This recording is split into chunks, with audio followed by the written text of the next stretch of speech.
بسم اللہ الرحمن الرحیم۔ السلام علیکم ورحمۃ اللہ وبرکاتہ۔ رسائل و مسائل سیریز میں پچھلا سوال، جس کا عنوان تھا کہ نماز میں مسنون درود اور سیدنا اور مولانا کا استعمال اور بعض اہم اصولی بحثیں، اس میں ایک سوال اور اس ٹاپک کے حوالے سے مولانا مودودی رحمۃ اللہ علیہ نے جواب دیا تھا۔ اسی جواب کے اندر سے پھر اسی آدمی نے یا کسی اور نے ایک اور سوال کیا ہے جو آپ کی پیش خدمت ہے۔ سوال جو کرنے والا ہے وہ کہتا ہے کہ آپ نے مارچ 1975 کے ترجمان القرآن میں کسی سائل کو جواب دیتے ہوئے نماز میں درود کے متعلق جو کچھ لکھا ہے اس پر حسب ذیل اعتراضات وارد ہوتے ہیں۔ ایک، آپ نے ابو داؤد اور دار قطنی کے حوالے سے حضرت عبداللہ ابن عمر کا یہ بیان نقل کیا ہے کہ انہوں نے حضور صلی اللہ علیہ وسلم سے کے سکھائے ہوئے تشہد میں رحمت اللہ کے بعد وبرکاتہ کا اور اشہد اللہ الہ الا اللہ کے بعد وحدہ لا شریک لہ کا اضافہ کر دیا۔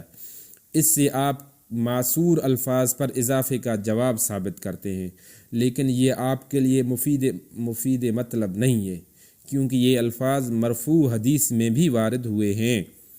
دوسرا، تشہد کے متعلق آپ نے حضرت عبداللہ ابن مسعود کی یہ روایت نقل کی ہے کہ حضور صلی اللہ علیہ وسلم نے ان کو عبدہ و رسولہ تک تعلیم دینے کے بعد فرمایا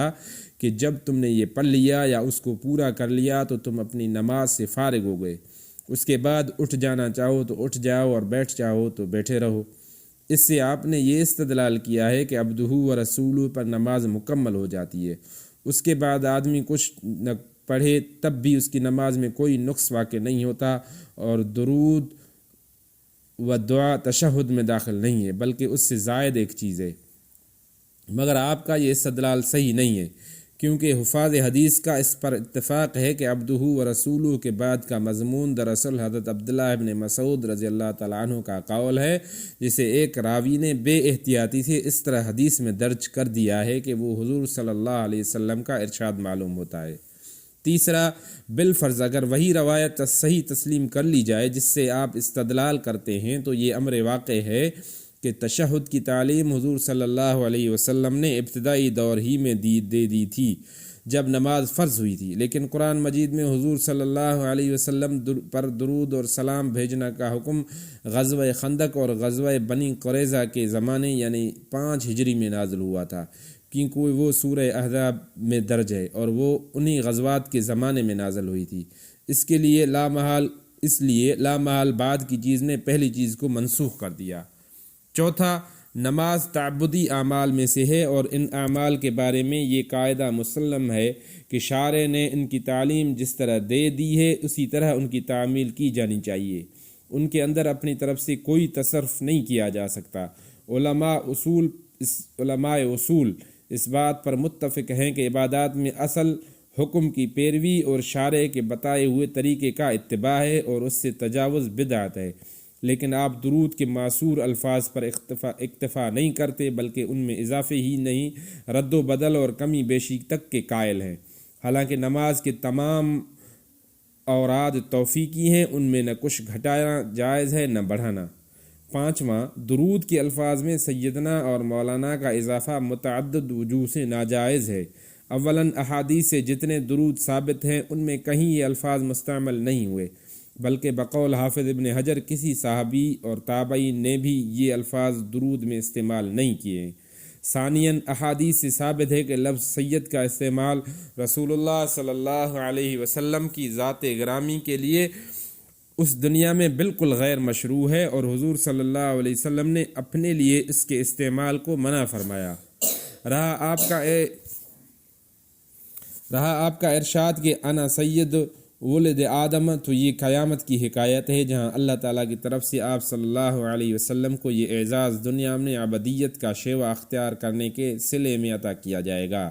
چنانچہ قاضی ایاز نے شفا میں روایت نقل کی ہے کہ اسرافیل نے حضور صلی اللہ علیہ وسلم سے کہا کہ اللہ تعالیٰ نے اس تواضع انکساری کے صلے میں جو آپ نے اللہ تعالیٰ کے حضور اختیار کی ہے، آپ صلی اللہ علیہ وسلم کو یہ مرتبہ عطا کیا ہے کہ آپ صلی اللہ علیہ وسلم قیامت کے روز اولاد آدم کے سید یعنی سردار ہوں گے۔ نیز حدیث میں یہ بھی آیا ہے کہ جبرائیل کی موجودگی میں ایک فرشتے نے حضور صلی اللہ علیہ وسلم کے پاس آ کر اللہ تعالیٰ کی طرف سے پوچھا کہ آپ کو بادشاہ رسول بناؤں یا عبد رسول؟ جبرائیل علیہ السلام نے حضور صلی اللہ علیہ وسلم کو اشارہ کیا کہ آپ اپنے رب سے تواضع سے پیش آئیے۔ تب آپ صلی اللہ علیہ وسلم نے اس فرشتے کو جواب دیا، بلکہ عبد الرسول۔ اس لیے حضور صلی اللہ علیہ وسلم نے اپنے لیے لفظ سید کا استعمال پسند نہیں فرمایا اور اپنی دعاؤں میں انتہائی عاجزی اختیار کی۔ ثالثاً حضور صلی اللہ علیہ وسلم نے غزوہ بنی قریظہ کے موقع پر جب حضرت سعد بن معاذ کے لیے لوگوں سے کہا قوموا الی سیدکم، اپنے سردار کے لیے استقبال کے لیے کھڑے ہو جاؤ، تو حضرت عمر رضی اللہ تعالیٰ عنہ کی زبان سے بے سختہ نکل گیا کہ سیدنا اللہ عز و جل، ہمارا سید تو اللہ عز و جل ہے۔ اس کے ساتھ یہ بات بھی ملحوظ رہے کہ حضرت سعد بن معاذ والا واقعہ 5 ہجری کا ہے، اور حضور صلی اللہ علیہ وسلم نے اپنے لیے لفظ سید کے استعمال پر ناپسندیدگی کا اظہار کرتے ہوئے السید اللہ 9 ہجری میں فرمایا تھا، جب بنی عامر کا وفد آپ صلی اللہ علیہ وسلم کی خدمت میں حاضر ہوا تھا۔ رابعاً درود اصل میں ایک دعا ہے، اور دعا میں مدعو لہو کے لیے سید کا لفظ استعمال کرنا روح دعا کے خلاف ہے۔ درخواست اور دعا میں تو عاجزی اور انکساری اور عبدیت کا اظہار ہونا چاہیے۔ جس کے حق میں دعا کی جاتی ہے اس کے لیے تو یوں کہا جاتا ہے کہ ایک عبد مسکین حاضر خدمت ہے، نہ یہ کہ ہمارا آقا اور سردار حاضر ہو رہا ہے۔ یہ پورا سوال تھا جو ایک آدمی نے پوچھا ہے سیدنا اور مولانا کے متعلق کہ درود میں پڑھنا کیسا ہے، اور مولانا مودودی رحمۃ اللہ علیہ نے اس کا ایک تفصیلی جواب دیا ہے، جو اگرچہ تھوڑا لمبا ہے لیکن اگر صبر کے ساتھ اس کو سنا جائے تو انشاءاللہ بہت سے فائدہ ہوگا، بہت سی علم گرہیں کھلیں گی انشاءاللہ تعالی۔ اسی سوال کے جواب میں مولانا مودودی رحمۃ اللہ علیہ جواب میں فرماتے ہیں کہ آپ نے جو اعتراضات پیش فرمائے ہیں وہ بلا شبہ قابل توجہ ہیں، اور میں ایسے اعتراضات پر بحث کرنے میں خوشی محسوس کرتا ہوں۔ ذیل میں ان کا سلسلہ وار جواب حاضر ہے۔ تشہد میں ابن عمر کا تصرف۔ میں نے حضرت عبداللہ ابن عمر کی روایت سے جس بات پر استدلال کیا ہے اس پر اعتراض کرنے سے پہلے اگر آپ نے 2 منٹ بھی غور کر لیا ہوتا تو یہ نہ فرماتے کہ یہ حدیث آپ کے لیے مفید مطلب نہیں ہے، کیونکہ یہ الفاظ مرفوع حدیث میں بھی وارد ہوئے ہیں۔ براہ کرم ایک مرتبہ پھر حضرت عبداللہ ابن عمر کے الفاظ کو پڑھیے۔ وہ یہ فرما رہے ہیں کہ السلام علیک ایھا النبی ورحمۃ اللہ کے بعد وبرکاتہ، اور اشہد ان لا الہ الا اللہ کے بعد وحدہ لا شریک لہ کا اضافہ میں نے خود کر دیا۔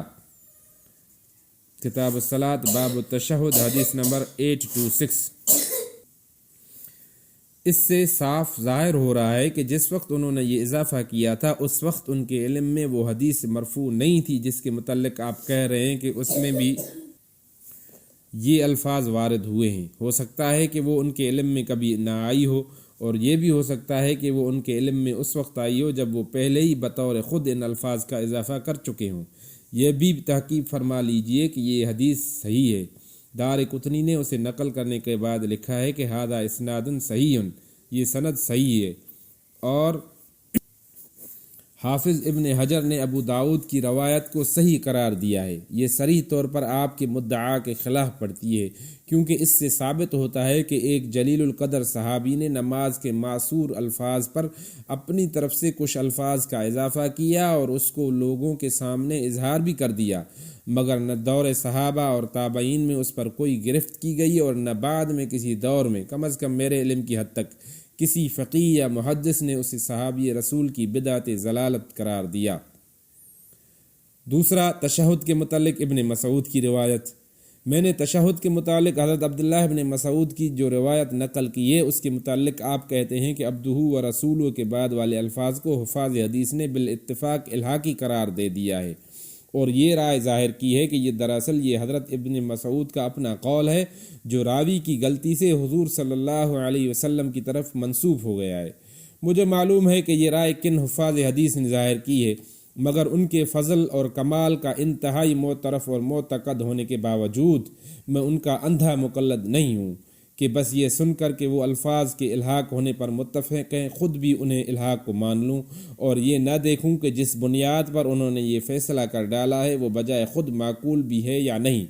اصل بات یہ ہے کہ یہ حدیث 4 مختلف صورتوں حضرت عبداللہ ابن مسعود سے منقول ہوئی ہے۔ ایک صورت میں عبدہ و رسولہ کے بعد اذا قلت ھذا کے الفاظ بالکل متصل ہیں اور کوئی علامت ایسی نہیں پائی جاتی جس سے یہ شبہ کیا جا سکے کہ یہ بعد کے الفاظ حضور صلی اللہ علیہ وسلم کے نہیں بلکہ حضرت عبداللہ ابن مسعود کے ہیں۔ اس کے متعلق یہ دعویٰ کرنے کی کوئی گنجائش نہیں ہے کہ حضور صلی اللہ علیہ وسلم کا کلام فلاں جگہ ختم ہوا اور فلاں جگہ سے حضرت عبداللہ ابن مسعود کا کلام شروع ہو گیا۔ دوسری صورت اس حدیث کی یہ ہے کہ وہ عبدہ و رسولہ پر ختم ہو گئی ہے اور بعد کی عبارت اس میں سرے سے مذکور ہی نہ ہوئی ہو۔ یہ ترک ذکر قطعاً اس بات کی دلیل نہیں قرار پا سکتا کہ اوپر والی روایت میں جو زائد عبارت مذکور ہوئی ہے وہ الحاقی ہے۔ تیسری صورت اس حدیث کی یہ ہے کہ عبدہ و رسولہ کے بعد قال یا ثم قال فاذا فعلت ھذا کے الفاظ ہیں۔ اس لفظ قال یا ثم قال سے قطعاً یہ ظاہر نہیں ہوتا کہ قائل کون ہے۔ اس کے معنی یہ بھی ہو سکتے ہیں کہ حضور صلی اللہ علیہ وسلم نے فرمایا اور یہ بھی کہ عبداللہ ابن مسعود نے فرمایا۔ دونوں احتمالوں میں سے ایک کو ترجیح دینے کے لیے خود اس روایت میں کوئی گنجائش نہیں۔ چوتھی قسم کی روایات وہ ہیں جن میں عبدہ و رسولہ کے بعد قال عبداللہ یا قال ابن مسعود کے الفاظ ہیں اور پھر فَإِذَا فَعَلْتَ ھَذَا سے آخر تک کی عبارت نقل کی گئی ہے۔ جن حفاظ حدیث نے صرف ان آخری قسم کی روایات کو اس بات کی دلیل بنایا ہے کہ پہلی قسم کی روایات میں جو عبارت حضور صلی اللہ علیہ وسلم کے ارشاد سے متصل پائی جاتی ہے وہ دراصل الحاقی ہے، ان کی جلالت شان کا پورا اعتراف کرتے ہوئے میں عرض کرتا ہوں کہ حدیث کی روایات میں اس طرح کے فیصلے صادر کر دینا فن حدیث کے قدر اور منزلت کے لیے سخت نقصان دہ ہے۔ آخر یہ رائے قائم کرنے میں کیا مشکل حائل تھی کہ حضرت عبداللہ ابن مسعود رضی اللہ تعالیٰ عنہ خود بھی اس بات کا فتویٰ دیتے تھے جو انہوں نے حضور صلی اللہ علیہ وسلم سے سنی تھی۔ پہلے قسم کی احادیث میں انہوں نے قول رسول اللہ صلی اللہ علیہ وسلم نقل کیا ہے اور آخری قسم کی احادیث میں خود اپنا فتویٰ بیان کیا ہے جو عین قول رسول صلی اللہ علیہ وسلم کے مطابق ہے۔ اگر ان کا فتویٰ ان کی روایت کردہ حدیث کے خلاف ہوتا ضرور حدیث مشکوک ہو جاتی، لیکن وہ تو حدیث کے ٹھیک مطابق فتویٰ دے رہے ہیں۔ اور کیا ابن مسعود سورہ احزاب سے ناواقف تھے؟ تیسرا اعتراض میں آپ نے جو کچھ فرمایا ہے اس میں ذرا اس بات کی وضاحت اور فرما دیجئے کہ جس وقت کو کوفے میں حضرت عبداللہ ابن مسعود حضرت علقمہ اور اپنے دوسرے شاگردوں سے تشہد کے متعلق یہ حدیث بیان کر رہے تھے اس وقت سورہ احزاب نازل ہو چکی تھی یا نہیں؟ اگر نازل ہو چکی تھی، جس کا شاید آپ انکار نہیں کر سکتے، تو ابن مسعود رضی اللہ تعالیٰ عنہ اس سے واقف تھے یا نا واقف؟ اس کی آپ وضاحت کر دیں گے تو اعتراض کا جواب آپ کو خود ہی مل جائے گا۔ درود اور دعا کے معصور الفاظ کی پابندی کیوں لازم نہیں ہے؟ تعبدی اعمال یعنی عبادت کی نوعیت رکھنے والے اعمال کے بارے میں جس متفق علیہ شرعی قاعدے کا آپ نے ذکر کیا ہے اس کا میں بھی شدت سے قائل ہوں اور 20 سال پہلے خود اس کو بیان کر چکا ہوں، لیکن آپ کا یہ کہنا صحیح نہیں ہے کہ تشہد کے بعد پڑھنے کے لیے درود اور دعا کے جو الفاظ معصور ہیں ان کی نوعیت بھی ایسی ہے کہ ان کو جوں کا توں پڑھنا ہی ضروری ہو، کیونکہ بخاری، مسلم، نسائی، ابو داود اور مسند احمد میں حضرت عبداللہ ابن مسعود رضی اللہ تعالیٰ عنہ کی روایات یہ بتاتی ہیں کہ عبدہ و رسولہ تک تشہد پڑھنے کے بعد آدمی کو اختیار ہے کہ اللہ سے مانگنے کے لیے جو دعا چاہے منتخب کر لے۔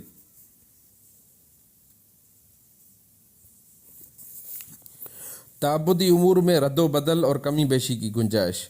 علاوہ بری احادیث میں متعدد نظیریں ایسی موجود ہیں جن سے معلوم ہوتا ہے کہ یہ قاعدہ کلیہ استثناء کی گنجائش سے خالی نہیں ہے۔ ان میں صرف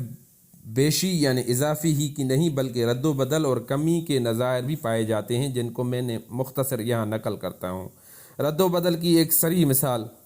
رد و بدل کی نمایاں ترین مثال حضرت ابو بکر صدیق رضی اللہ تعالیٰ عنہ کے زمانے میں جمع قرآن ہے۔ احادیث صحیح سے ثابت ہے کہ رسول اللہ صلی اللہ علیہ وسلم نے اپنے عہد مبارک میں قرآن کو لکھوا تو ضرور دیا تھا، مگر وہ متفرق پارچوں، تختیوں، کھجوروں کی چھالوں، چھانے کی ہڈیوں اور ایسے ہی دوسری چیزوں پر لکھا گیا تھا جو ایک تھیلے میں رکھی ہوئی تھیں۔ حضور صلی اللہ علیہ وسلم نے اسے سورتوں کی ترتیب کے ساتھ کہیں یکجا نہیں لکھوایا تھا۔ اس کے بعد جب حضرت ابوبکر صدیق رضی اللہ تعالیٰ عنہ کا دور خلافت آیا اور فتنہ ارتداد کی آگ بھڑک اٹھی تو مرتدین سے لڑائیوں میں خصوصاً جنگ یمامہ میں بہت سے حفاظ شہید ہو گئے۔ بخاری، ترمذی، مسند احمد، مسند ابو داؤد، طیالسی اور دوسری کتب حدیث میں بیان کیا گیا ہے کہ اس صورتحال میں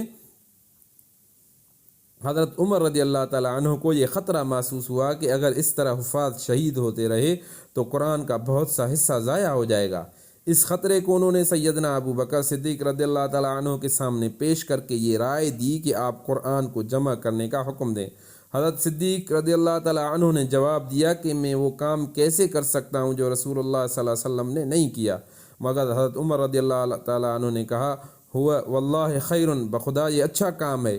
اور وہ برابر اصرار کرتے رہے یہاں تک کہ حضرت ابوبکر صدیق رضی اللہ تعالیٰ عنہ کو اس معاملے میں اللہ تعالیٰ نے پورا شرح صدر عطا کر دیا اور وہ حضرت عمر رضی اللہ تعالیٰ عنہ کے رائے سے متفق ہو گئے۔ پھر حضرت عمر رضی اللہ تعالیٰ عنہ کی موجودگی میں حضرت ابوبکر رضی اللہ تعالیٰ عنہ نے حضرت زید بن ثابت کو بلا کر قرآن جمع کرنے کا حکم دیا۔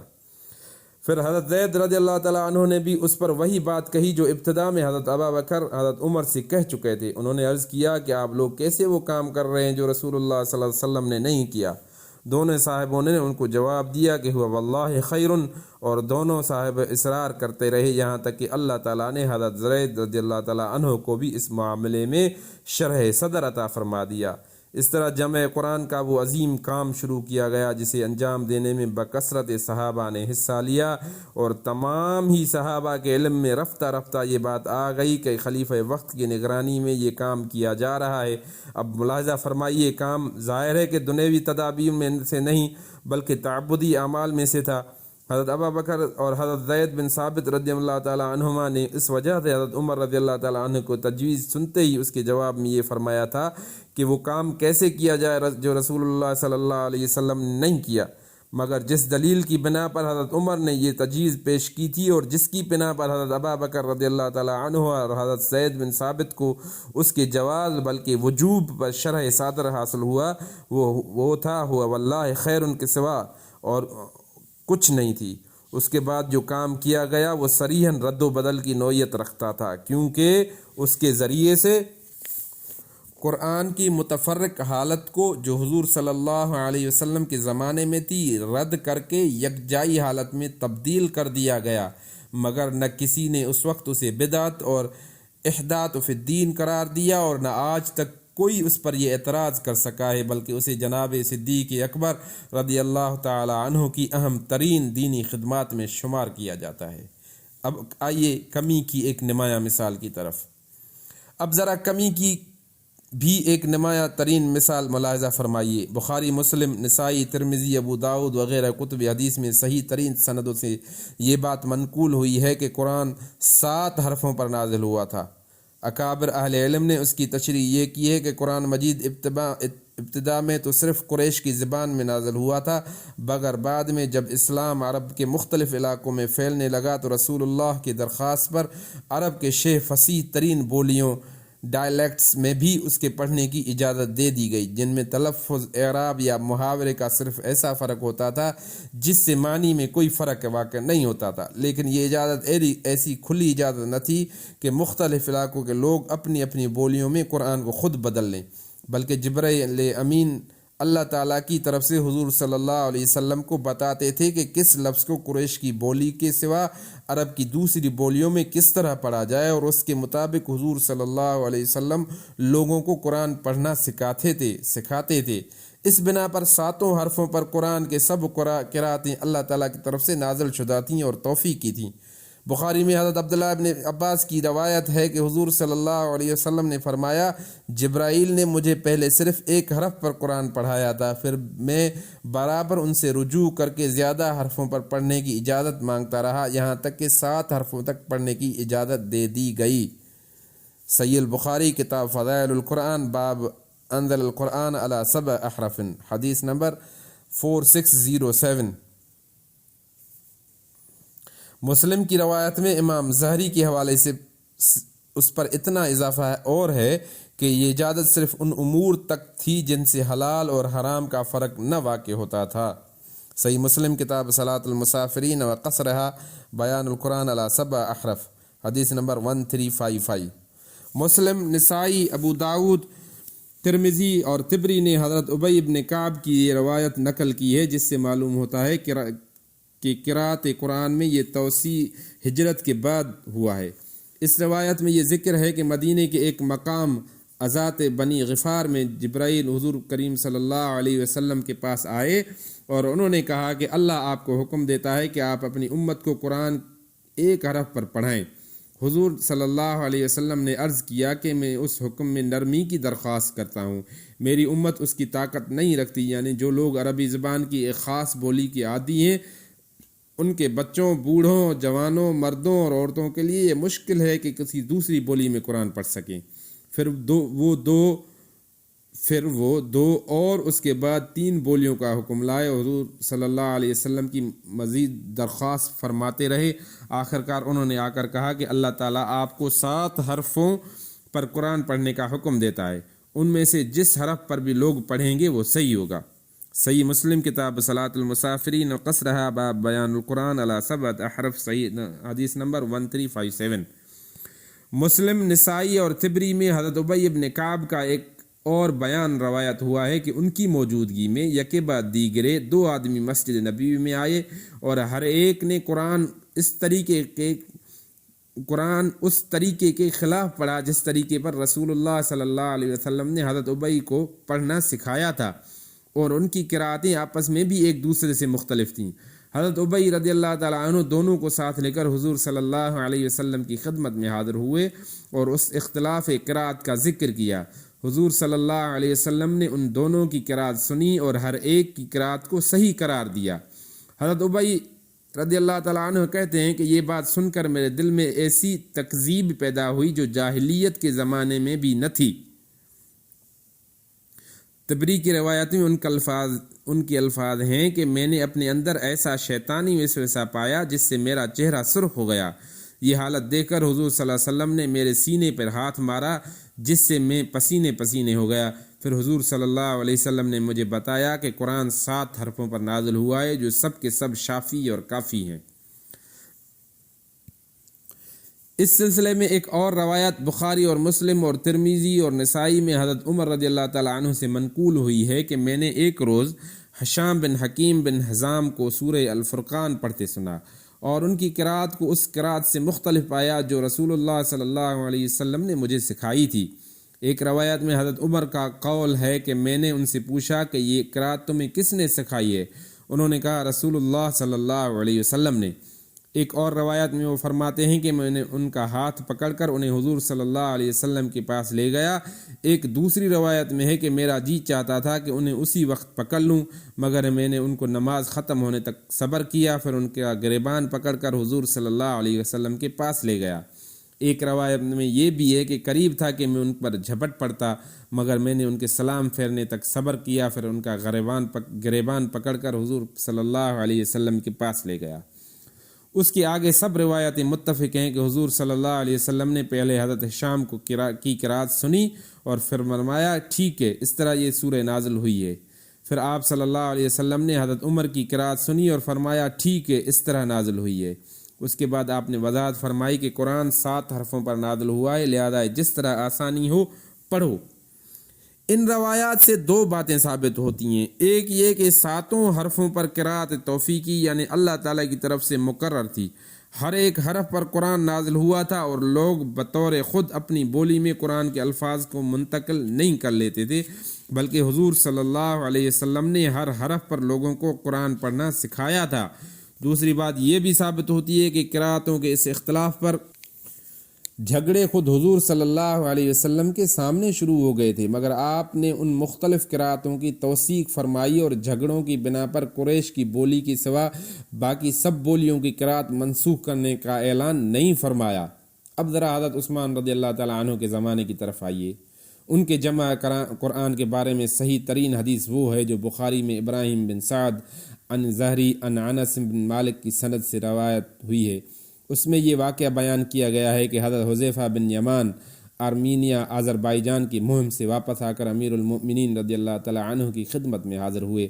انہوں نے قرآن کی قرأت میں لوگوں کا جو اختلاف دیکھا تھا اس سے وہ سخت پریشان تھے۔ آتے ہی انہوں نے عرض کیا کہ اے امیر المؤمنین، اس امت کو سنبھال لیجئے قبل اس کے کہ کتاب اللہ میں ان کے اندر یہود اور نصارہ جیسا اختلاف رونما ہو جائے۔ اس پر حضرت عثمان نے ام المؤمنین حضرت حفصہ رضی اللہ تعالی عنہ کو کہلا بھیجا کہ وہ صحیفے ہمیں بھیج دیجئے جو آپ کے پاس ہیں، ہم ان کی نقلیں کرا کے آپ کو واپس بھیج دیں گے۔ چنانچہ وہ انہوں نے بھیج دیے۔ پھر حضرت عثمان رضی اللہ تعالی عنہ نے حضرت زید بن ثابت، حضرت عبداللہ بن زبیر، حضرت سعید بن عاص اور حضرت عبد الرحمن بن حارث بن ہشام کو حکم دیا کہ ان کو مصحفوں میں نقل کریں، اور ہدایت فرمائی کہ جہاں تینوں قریشی حضرات اور حضرت زید بن ثابت کے درمیان اختلاف واقع ہو وہاں قریش کی زبان میں کتابت کی جائے، کیونکہ قرآن دراصل اسی زبان میں نازل ہوا تھا۔ پھر یہ جو مصحف تیار کرائے گئے تھے ان کا ایک ایک نسخہ مختلف علاقوں کے مرکزی مقامات پر بھجوا دیا گیا، اور امیر المؤمنین کی طرف سے حکم دے دیا گیا کہ ہر صحیفہ یا مصحف جو اس مستند نسخے کے خلاف ہو جلا ڈالا جائے۔ صحیح البخاری کتاب فضائل القرآن باب جمع القرآن حدیث نمبر 4604 4603۔ اس معاملے میں آپ یہ صاف دیکھ سکتے ہیں کہ قریش کی زبان کے سوا باقی 6 زبانوں کی قرأتیں جو سب کی سب توفیقی تھیں، اللہ کی طرف سے نازل شدہ اور رسول اللہ صلی اللہ علیہ وسلم کی سکھائی ہوئی تھیں، اس مصلحت کی بنا پر منسوخ کر دی گئیں کہ امت کو قرآن کے الفاظ اور اس کی عبارتوں میں اختلاف کے فتنے اور خطنے سے بچایا جائے۔ حضرت عثمان رضی اللہ تعالی عنہ کے اس فعل سے پوری امت نے اتفاق کیا ہے اور اسے ان کے عظیم ترین حسنات میں شمار کیا گیا ہے۔ لیکن بہرحال یہ اس امر کی صریح نظیر تو ہے کہ تعبدی امور میں بیشی ہی نہیں کمی بھی کی گئی ہے، اور اسے کسی صاحب علم نے بدعت نہیں سمجھا۔ حافظ ابن حجر نے ابن ابی داؤد کے حوالے سے سوید بن غفلہ کی روایت نقل کی ہے کہ حضرت عثمان نے یہ کام صحابہ رضوان اللہ تعالی علیہم اجمعین کے مشورے سے کیا تھا، مگر اس سے بات اور بھی زیادہ مضبوط ہو جاتی ہے، کیونکہ صحابہ شریعت کے خلاف مشورے دینے کے ہرگز مجاز نہ تھے، لہذا جب انہوں نے 7 توفیقی قرأتوں میں سے 6 کم کرنے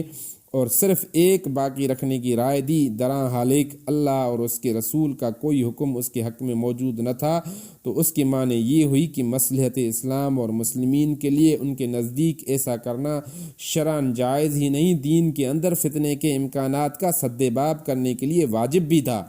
اگرچہ اپنی ظاہری شکل کے لحاظ سے یہ ایک احداث فی الدین تھا۔ اس کے بعد ان نظائر کی طرف آئیے جو تعبدی اور توفیقی امور میں بیشی اور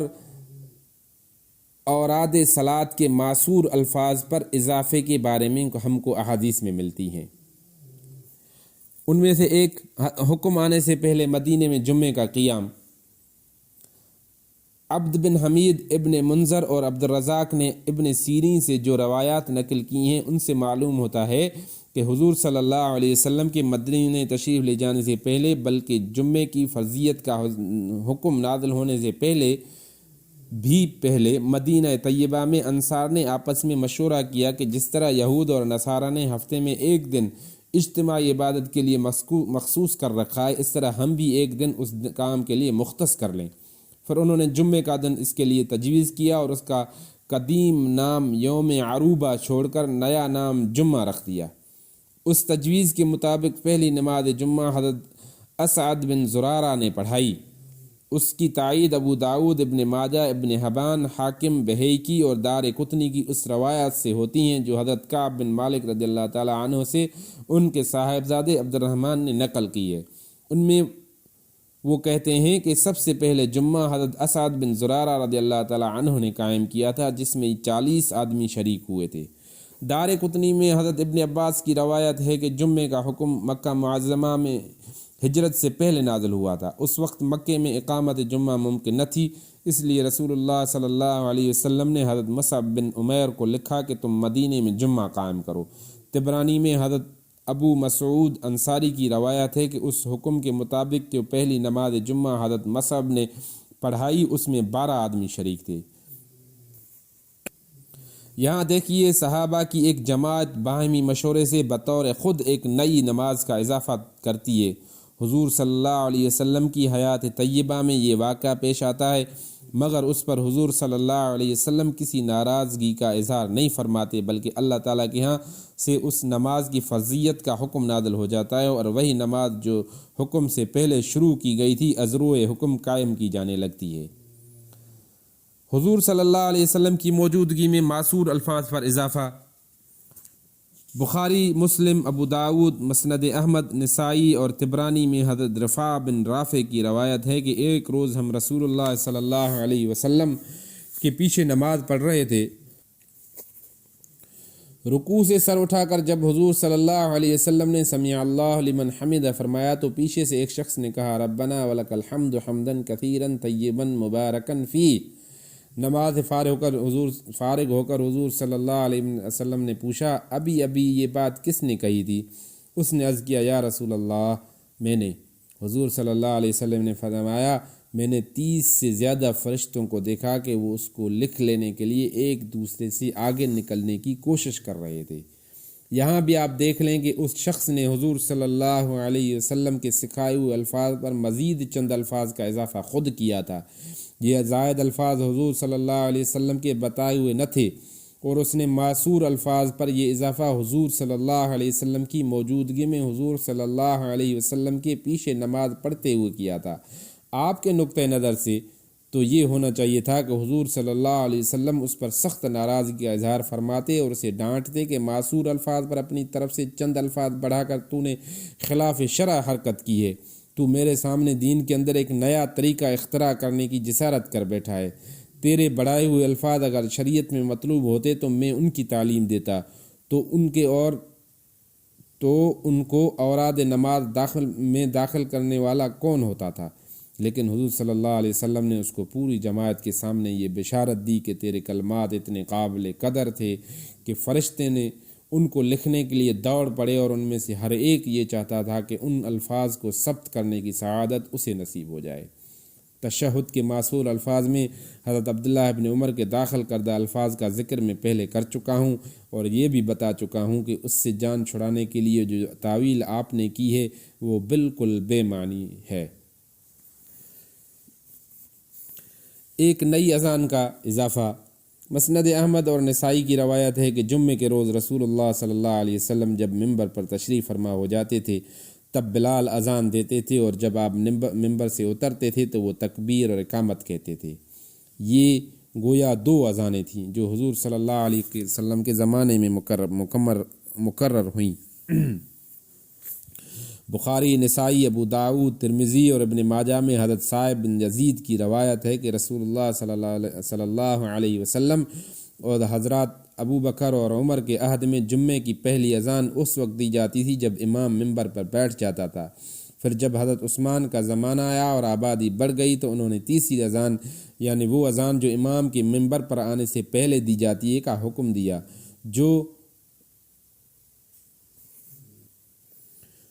جو زورائے کے مقام پر دی جاتی تھی۔ بخاری کی ایک اور روایت میں یہ الفاظ یہ ہیں کہ جمعے کے روز تیسری اذان کا اضافہ کرنے والے حضرت عثمان رضی اللہ تعالی عنہ تھے، جبکہ اہل مدینہ کی تعداد بڑھ گئی تھی۔ طبرانی کی روایت ہے کہ حضرت عثمان رضی اللہ تعالی عنہ نے حکم دیا کہ پہلے اذان اس مکان پر دی جائے جس کا نام زورائے تھا، پھر جب وہ ممبر پر بیٹھ جاتے تھے تو ان کا مؤذن اذان دیتا تھا، اور جب وہ ممبر سے اترتے تھے تو مؤذن تکبیر اقامت کہتا تھا۔ یہ تعبدی امور کے دائرے میں معصور و مسنون عمل پر ایک صریح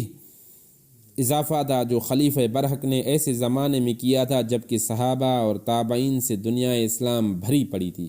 مگر اس کی مخالفت تو کیا ہوتی، اسلامی دنیا کے بلاد اور امصار میں وہ مقبول ہو گئی۔ صرف ایک ابن عمر رضی اللہ تعالی عنہ جن کے متعلق ابن ابی شیبہ نے یہ روایت نقل کی ہے کہ انہوں نے اسے بدعت کہا تھا، مگر حافظ ابن حجر کہتے ہیں کہ ان کے اس قول میں یہ احتمال بھی ہے کہ انہوں نے اسے منکر سمجھتے ہوئے بدعت کہا ہو، اور یہ احتمال بھی ہے کہ انہوں نے صرف اس بنا پر بدعت قرار دیا ہو کہ یہ طریقہ نبی کریم صلی اللہ علیہ وسلم کے زمانے میں رائج نہ تھا، اور ہر وہ کام جو آپ صلی اللہ علیہ وسلم کے زمانے میں نہ ہوا ہو بدعت کہلاتا ہے۔ لیکن ایسے کاموں میں بعض اچھے ہوتے ہیں اور بعض اس کے خلاف۔ حافظ کہ اس خیال کی تائید اس بات سے بھی ہوئی ہے کہ خود حضرت عبداللہ ابن عمر اس سے پہلے ایک اچھی بدعت کا ارتکاب کر چکے تھے۔ مزید برآں ایک اور فعل کو بھی انہوں نے بدعت قرار دینے کے بعد اس کی تحسین فرمائی تھی، جس کا ذکر آگے آ رہا ہے۔ حضرت ابن عمر رضی اللہ تعالی عنہ کا چاشت کی نماز کو اچھی بدعت کہنا۔ صلاۃ ضحیٰ چاشت کی نماز کا پڑھنا بجائے خود تو رسول اللہ صلی اللہ علیہ وسلم کے عمل سے ثابت ہے، اس لیے اس کی سنت ہونے میں کوئی اختلاف نہیں، لیکن اس کا التزام یا مسجدوں میں اس کا پڑھا جانا حضور صلی اللہ علیہ وسلم کی عہد مبارک میں رائج نہ تھا۔ بعد کے لوگوں نے یہ طریقہ اختیار کر لیا تھا۔ حضرت عبداللہ ابن عمر کی رائے اس کے بارے میں دریافت کی گئی تو انہوں نے کہا بدعت ہے اور اچھی بدعت۔ ایک اور روایت میں ان کے الفاظ ہیں، یہ نیا نکالا ہوا طریقہ ہے اور ان اچھے طریقوں میں سے ہے جو لوگوں نے نکال لیے ہیں۔ سعید بن منصور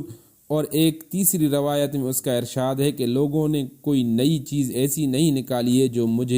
جو مجھ کو اس سے زیادہ محبوب ہو۔ یہ تینوں روایتیں بالکل صحیح سندوں سے منقول ہوں۔ ملاحظہ و فتح الباری باب الصلاۃ الضحیٰ۔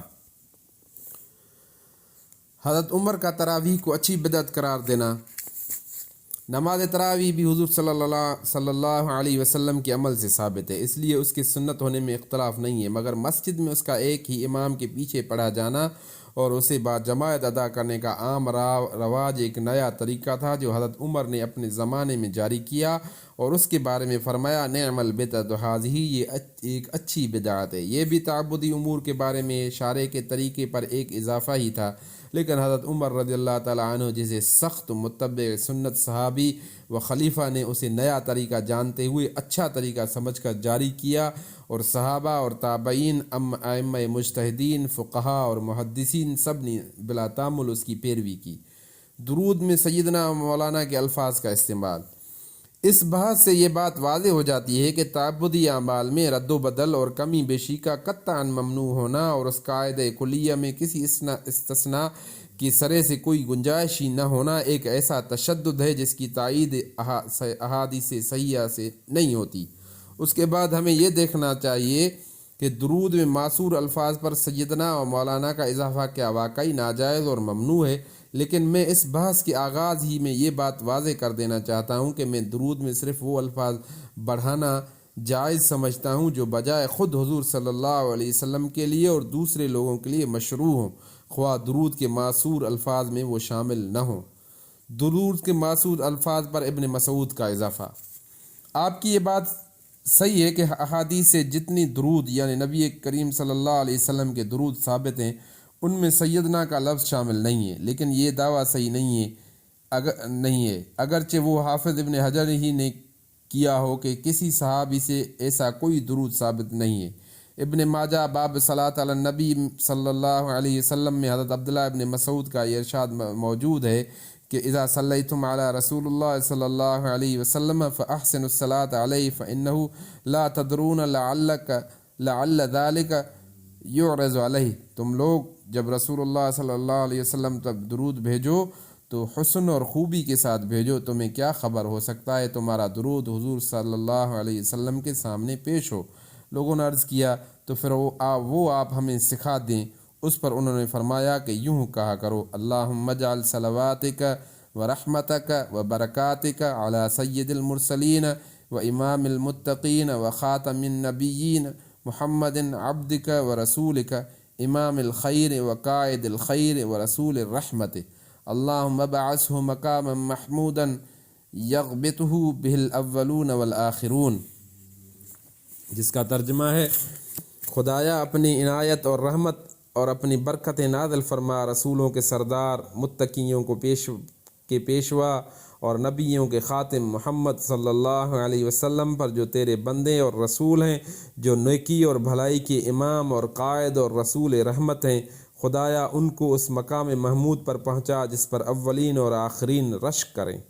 اس کے بعد حضرت ابن مسعود رضی اللہ تعالیٰ عنہ نے درود کے وہ معصور الفاظ پڑھے جو رسول اللہ صلی اللہ علیہ وسلم کے تعلیم کردہ ہیں۔ حضرت عبداللہ رضی اللہ تعالیٰ عنہ کے اس ارشاد کا صحیح مطلب اس مثال سے اچھی طرح سمجھ میں آ سکتا ہے کہ اگر کوئی شریف آدمی کسی کے ہاں جاتا ہے اور اس کے ملازم سے اپنی آمد کی اطلاع دینے کے لیے کہتا ہے تو اپنی زبان سے وہ خود یہ نہیں کہتا کہ صاحب خانہ سے کہو کہ مولانا عبد الرحمن صاحب تشریف لائیں، بلکہ وہ کہتا ہے کہ عبد الرحمن حاضر ہوا ہے۔ اب یہ ملازم کی تمیز پر موقوف ہے کہ وہ صاحب خانہ کو اطلاع دینے کے لیے آنے والے کے مرتبے کے مطابق الفاظ استعمال کرتا ہے یا ٹھیک وہی الفاظ دہرا دیتا ہے جو آنے والے نے اپنے لیے استعمال کیے تھے۔ اس روایت کی تمام راوی ثقہ ہیں۔ ابن مسعود رضی اللہ تعالیٰ عنہ سے اس کو حضرت اسود بن یزید نے روایت کیا ہے جو جلیل القدر تابعین میں سے، ان کا مرتبہ اس سے بلند تر ہے کہ ان کی ثقاہت وثاقت کے لیے کسی کی سند لائی جائے۔ ان سے اس کو روایت کرنے والے ابو فاختہ سعید بن علاقہ ہیں جنہیں حافظ ابن حجر نے تقریب میں سکہ قرار دے دیا ہے۔ ان سے عون بن عبداللہ رضی اللہ تعالیٰ عنہ اس کے راوی ہیں جن کی ثقاہت وثاقت پر امام احمد، یحییٰ بن معین، عجلی اور نسائی نے شہادت دی ہے۔ ان سے روایت کرنے والے المسعودی عبد الرحمن بن عبداللہ ہیں اور یہی وہ راوی ہیں جن کو مخبوط الحواس قرار دے کر یہ روایت ردی کی ٹوکری میں پھینک دینے کے قابل ٹھہرائی جاتی ہے، حالانکہ علماء رجال نے تصریح کی ہے کہ وہ ثقہ اور صرف آخر عمر میں ان کا ذہن الجھ گیا تھا۔ امام احمد اور ابن عمار کہتے ہیں کہ کوفے اور بصرے میں جو روایت لوگوں نے ان سے سنی ہے وہ سب صحیح ہیں، البتہ بغداد جا کر ان کا ذہن پراگندہ ہو گیا تھا۔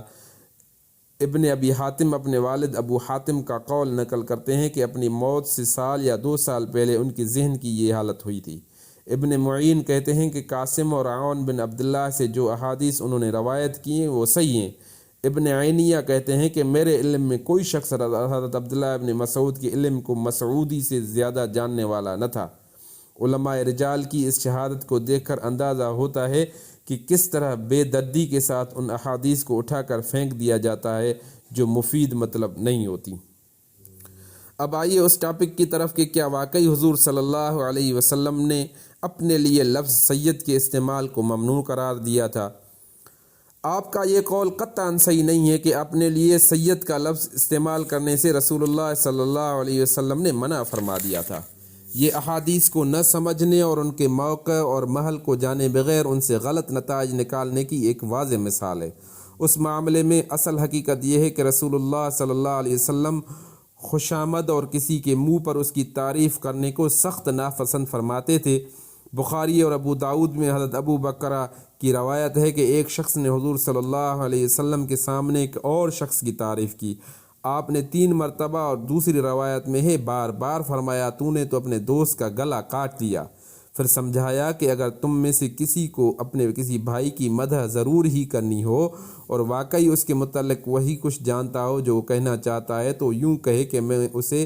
ایسا سمجھتا ہوں، اور ساتھ یہ بھی کہے کہ اس کو جاننے والا تو اصل میں اللہ ہے اور میں اللہ پر اس کا تزکیہ لازم کرنے والا نہیں ہوں۔ یہ بات نگاہ میں رکھیے اور پھر اس روایت کو دیکھیے جس سے یہ نتیجہ نکالا جاتا ہے کہ حضور صلی اللہ علیہ وسلم نے اپنے لیے لفظ سید کے استعمال سے منع فرما دیا تھا۔ مسند احمد میں حضرت انس بن مالک کی روایت ہے کہ رسول اللہ صلی اللہ علیہ وسلم کی خدمت میں ایک شخص آیا اور کہنے لگا یا محمد یا سیدنا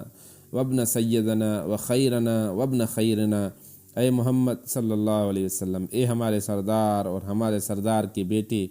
ہمارے بہترین شخص اور ہمارے بہترین شخص کے بیٹے۔ اس پر حضور صلی اللہ علیہ وسلم نے فرمایا لوگو اپنی تقوی پر قائم رہو، شیطان تمہیں غلط راستے پر نہ ڈالنے پائے۔ میں محمد بن عبداللہ ہوں، اللہ کا بندہ اور رسول ہوں۔ میں نہیں چاہتا کہ تم مجھے اس منزلت سے اوپر اٹھانے کی کوشش کرو جو اللہ عز و جل نے مجھے عطا کی ہے۔ اس کے ساتھ ہی وہ روایت بھی ملاحظہ فرما لیجئے جس کی بنا پر آپ لفظ سید کے استعمال سے منع کر دینے کے تاریخ 9 ہجری متعین فرما رہے ہیں۔ مسند احمد میں 3 جگہ اور ابو داؤد کتاب الادب میں 1 جگہ یہ ذکر ہے کہ بنی عامر کا وفد حضور صلی اللہ علیہ وسلم کی خدمت میں حاضر ہوا۔ اس وفد میں مطرف بن عبداللہ بن شخیر کے والد بھی شریک تھے۔ مطرف اپنے والد ہی کے حوالے سے ان کا یہ بیان روایت کرتے ہیں کہ ہم نے حاضر ہو کر آپ صلی اللہ علیہ وسلم کو سلام کیا اور پھر کہا کہ آپ ہمارے ولی ہیں، آپ ہمارے سید یعنی سردار ہیں، آپ ہم پر سب سے زیادہ عطا اور بخشش کرنے والے اور افضل اور فضل فرمانے والے اور بڑے عمدہ کھانے کھلانے والے ہیں۔ ان کے اس خوشامدانہ انداز کو دیکھ کر حضور صلی اللہ علیہ وسلم نے ان کے الفاظ انت سیدنا کے جواب میں فرمایا السید اللہ تبارک و تعالی۔ جب وہ خوشامد کیے ہی چلے گئے تو فرمایا اپنی بات کہو اور شیطان تمہیں اپنے مطلب کے لیے استعمال نہ کرے۔ اس کلام کو دلیل قرار دے کر یہ کہنا کہ حضور صلی اللہ علیہ وسلم نے اپنے لیے لفظ سید کے استعمال کو منع فرما دیا تھا، حدیث دانی اور حدیث فہمی کی کوئی اچھی مثال نہیں ہے۔ حضور صلی اللہ علیہ وسلم کے الفاظ السید اللہ تبارک و تعالی کا مطلب اگر یہ لیا جائے کہ اللہ کے سوا کسی کے لیے سید استعمال نہیں کیا جا سکتا، تو پھر ان تمام احادیث کو غلط ٹھہرانا پڑے گا جن میں غیر اللہ کے لیے لفظ سید استعمال کیا گیا ہے، اور اس کے ساتھ اللہ جل شانہ کی اسماء خاص میں لفظ السید کا اضافہ کرنا پڑے گا، حالانکہ اسماء الہی میں کسی نے بھی اس کو شمار نہیں کیا ہے۔ لیکن اگر اس کا مطلب صرف یہ لیا جائے کہ اور سب کے لیے تو یہ لفظ استعمال کیا جا سکتا ہے، البتہ حضور صلی اللہ علیہ وسلم کے لیے اس کا استعمال ممنوع ہے، تو یہ سراسر بے بنیاد معنی آفرینی ہوگی، کیونکہ جس فقرے کو آپ دلیل بنا رہے ہیں اس سے یہ مفہوم کس طرح بھی نہیں نکلتا۔ علاوہ بریں یہ بات اس لیے بھی غلط ہے کہ جب خوشامد کے سوا کسی اور انداز میں حضور صلی اللہ علیہ وسلم کے لیے یہ لفظ استعمال کیا گیا تو آپ نے اس سے منع نہ فرمایا۔ چنانچہ مسند احمد میں نزلہ بن طریف کی روایت ہے کہ ان کے قبیلے کے ایک شخص عبداللہ کی بیوی ناشزہ ہو کر بھاگ گئی اور اس قبیلے کے ایک دوسرے شخص مطرف ابن بحصل کے ہاں جا بیٹھی۔ عبداللہ نے جا کر اس شخص سے اپنی بیوی کا مطالبہ کیا تو اس نے انکار کر دیا۔ آخرکار وہ فریادی بن کر حضور صلی اللہ علیہ وسلم کی خدمت میں حاضر ہوئے اور چند اشعار کی صورت میں اپنی شکایت پیش کی۔ ان میں پہلا شعر یہ تھا: یا سید الناس و دیان العرب الیک اشکو ضربتم من الضرب، اے لوگوں کے سردار اور عرب کے فرمان روا، آپ کے پاس میں بڑی زبان دراز عورتوں کو میں سے ایک کی شکایت پیش کرتا ہوں۔ یہ چونکہ فریاد تھی نہ کہ کسی خوشامدی کی خوشامد، اس لیے ان الفاظ پر حضور صلی اللہ علیہ وسلم نے کوئی اعتراض نہ فرمایا، بلکہ فوراً مطرف کی نام فرمان لکھا کہ اس شخص کی بیوی اس کے حوالے کر دو۔ بے سند اور غیر متعلق روایات سے استدلال۔ قاضی عیاض کی شفا سے آپ نے جو روایت نقل کی ہے اس کا کوئی حوالہ انہوں نے نہیں دیا ہے اور نہ اس روایت کی سند بیان کی۔ عجیب بات ہے کہ مفید مطلب روایت تو بلا سند اور بلا حوالہ قبول، اور خلاف مطلب روایت اگر صحاح ستہ میں سے ایک کے اندر پوری متصل سند کے ساتھ درج ہو تو اس کے ایک راوی پر بلا تحقیق تہمتیں جوڑ کر پوری حدیث رد۔ رہی آپ کی نقل کردہ وہ روایت جس میں اللہ تعالیٰ کی طرف سے ایک فرشتے کا سوال اور حضرت جبرائیل کے مشورے پر حضور صلی اللہ علیہ وسلم کا جواب نقل کیا گیا ہے، تو وہ اس بحث میں سرے سے غیر متعلق ہے۔ حضور صلی اللہ علیہ وسلم کی ارشاد پر حضرت عمر کا اعتراض۔ آپ نے اس مشہور واقعے کا ذکر کیا ہے جب بنی قریظہ کے معاملے میں حکم کی حیثیت سے فیصلہ دینے کے لیے حضرت سعد بن معاذ بلائے گئے تھے، تو حضور صلی اللہ علیہ وسلم نے حاضرین کو یا انصار کو حکم دیا تھا کہ قوموا الی سیدکم، لیکن بخاری، مسلم، ابو داؤد، مسند احمد اور مغازی سیرت کی کتابوں میں اس واقعے کی تمام دوسری روایات کو چھوڑ کر آپ کی نگاہ صرف مسند احمد کی اس ایک روایت پر جا ٹھہری جس میں یہ بیان کیا گیا ہے کہ حضور یہ ارشاد فرماتے ہی کہ قوموا الی سیدکم، اپنے سردار کے استقبال کے لیے کھڑے ہو جاؤ۔ حضرت عمر بھری مجلس میں بول اٹھے کہ سیدنا اللہ عز و جل، ہمارا سردار تو اللہ اور عز و جل ہے۔ تھوڑی دیر کے لیے اس بات سے قطع نظر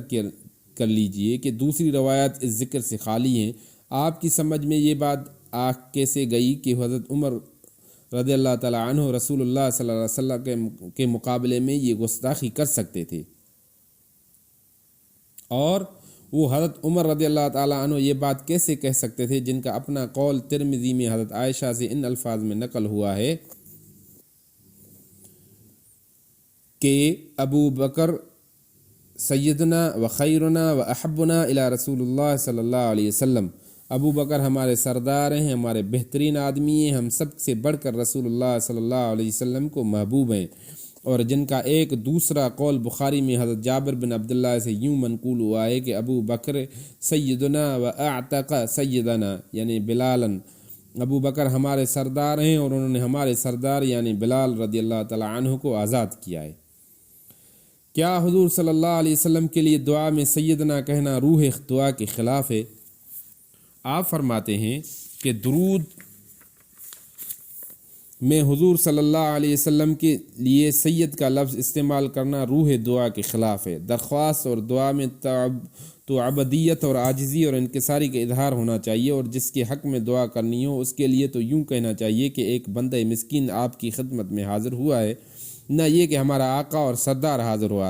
ہو رہا ہے۔ آپ کی بات اس صورت میں تو بلا شبہ درست ہے جب آدمی خود اپنے لیے دعا مانگ رہا ہو، مگر کیا یہ اس صورت میں بھی صحیح ہے جب آدمی کی دعا رسول اللہ صلی اللہ علیہ وسلم کے حق میں ہو؟ کیا آپ حضور صلی اللہ علیہ وسلم کے حق میں دعا مانگتے ہوئے معاذ اللہ یوں کہیں گے کہ یا اللہ بیچارے مسکین محمد رسول اللہ پر اپنی رحمت نازل فرما؟ پھر آپ کی یہ بات کیسے صحیح ہو سکتی ہے کہ جبکہ مسند احمد، مسند ابو عوانہ، صحیح ابن حبان اور حافظ مروزی کی مسند ابو بکر صدیق رضی اللہ تعالیٰ عنہ میں صحیح سند کے ساتھ روز قیامت کی شفاعت کے متعلق یہ روایت آئی ہے کہ حضرت حذیفہ بن یمان سے حضرت ابو بکر صدیق رضی اللہ تعالیٰ عنہ نے اور ان سے خود رسول اللہ صلی اللہ علیہ وسلم نے بیان فرمایا کہ اس روز اللہ تعالیٰ حضور صلی اللہ علیہ وسلم پر دعا کا ایک ایسا طریقہ کھولے گا جو اس سے پہلے کسی بشر پر کبھی نہیں کھولا گیا، اور حضور عرض کریں گے کہ اے رب جعلتنی سید ولد آدم ولا فخر و اول من تنشق عنہ الارض یوم القیامہ، اے میرے رب تو نے مجھے سید اولاد آدم بنایا اور اس پر کوئی فخر نہیں، اور قیامت کے روز پہلا وہ شخص بنایا جس کے نکلنے کے لیے زمین شق ہوئی اور اس پر کوئی فخر نہیں۔ دیکھیے یہاں خود اللہ تعالی حضور صلی اللہ علیہ وسلم کو دعا کا طریقہ سکھا رہا ہے اور اس میں سید ولد آدم کے الفاظ استعمال ہو رہے ہیں۔ کیا یہ روح دعا کے خلاف ہے؟ لفظ سید کی مشروعیت۔ آپ کے تمام اعتراضات کا جواب دینے کے بعد اب میں عرض کرتا ہوں کہ سید کا لفظ ایک مشروع لفظ ہے جو بکثرت احادیث میں حضور صلی اللہ علیہ وسلم کے لیے بھی اور دوسرے انسانوں کے لیے بھی استعمال ہوا ہے۔ بخاری، مسلم، مسند احمد، مسند ابو داود، طیالسی، ترمذی، ابو داود، دارمی اور دوسری کتب حدیث میں بکثرت سندوں کے ساتھ حضرات ابن عباس، ابو حریرہ، ابو سعید خدری اور انس بن مالک رضوان اللہ تعالی علیہم اجمعین کی روایت آئی ہیں، جن میں وہ حضور صلی اللہ علیہ وسلم کے یہ ارشادات نقل کرتے ہیں کہ انا سید ولد آدم یوم القیامت ولا فخر، یا انا سید الناس یوم القیامت ولا فخر۔ ان میں سے بعض روایات میں یوم القیامت کے الفاظ نہیں ہیں بلکہ صرف سید ولد آدم کے الفاظ ہیں۔ مسلم، ابو داود، ابن ماجہ اور مسند احمد میں یہ روایات آئی ہیں کہ لعان کے بارے میں جب حکم الہی کے نزول سے پہلے یہ مسئلہ پیش ہوا کہ شوہر اپنی بیوی کو غیر مرد کے ساتھ ملوث دیکھ لے تو کیا کرے،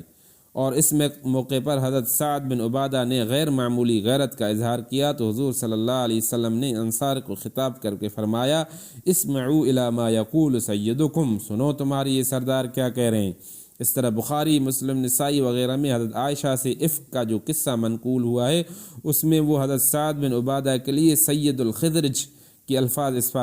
استعمال فرماتی ہیں، اور حضرت سعد بن معاذ کے لیے لفظ سید کا ذکر پہلے گزر چکا ہے۔ مسند احمد اور ابن ماجہ میں حضرت عبداللہ ابن مسعود حضرت ابی ابن کعب کے لیے سید القراء کے الفاظ استعمال فرماتے ہیں۔ مسلم، ابو داود اور مسند احمد وغیرہ میں حضور صلی اللہ علیہ وسلم کا یہ ارشاد منقول ہے کہ غلام اور لونڈیاں اپنے مالک اور مالکہ کو ربی اور ربتی نہ کہیں بلکہ سیدی اور سیدتی کہا کریں۔ بخاری، مسلم، ترمذی، مسند احمد وغیرہ میں رسول اللہ صلی اللہ علیہ وسلم نے حضرت فاطمہ رضی اللہ تعالی عنہا کے لیے سیدۃ نساء هذه الامت، سیدۃ نساء المؤمنین یا النساء المؤمنات اور سیدۃ نساء اہل الجنت کے الفاظ استعمال فرمائے ہیں۔ بخاری، ترمذی اور ابو داود وغیرہ میں حضرت حسن رضی اللہ تعالی عنہ کے متعلق حضور صلی اللہ علیہ وسلم کا یہ ارشاد منقول ہے کہ ابنی ھذا سید